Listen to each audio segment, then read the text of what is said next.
Welcome to Chillin' 101. We hope this video helps. You start by preparing the controller and laptop so pairing succeeds quickly.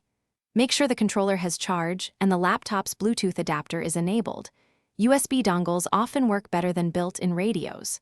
Once Bluetooth is ready, put your Pro controller into pairing by holding the sync button until lights blink, or pair Joy-Cons by pressing both SL and SR. This creates the visible device so your laptop can discover it. Do this before moving to drivers and mapping.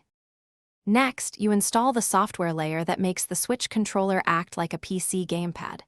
If using Windows, update Bluetooth drivers or the dongle firmware. Reboot if the adapter didn't appear. Then open Steam, enable Steam input and turn on Nintendo Switch Pro configuration support. Steam will detect and let you calibrate. For non-Steam games, use tools like Steam's controller emulator or third-party mapping software to translate Switch inputs to X input, so games receive standard control. Finally, confirm everything by launching a game and testing all buttons and sticks. Adjust sensitivity and dead zones in Steam or your mapping tool, then save a profile per game.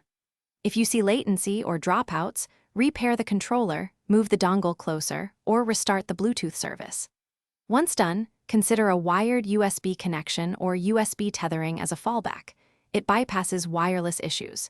If problems persist, update controller firmware and adapter drivers to ensure.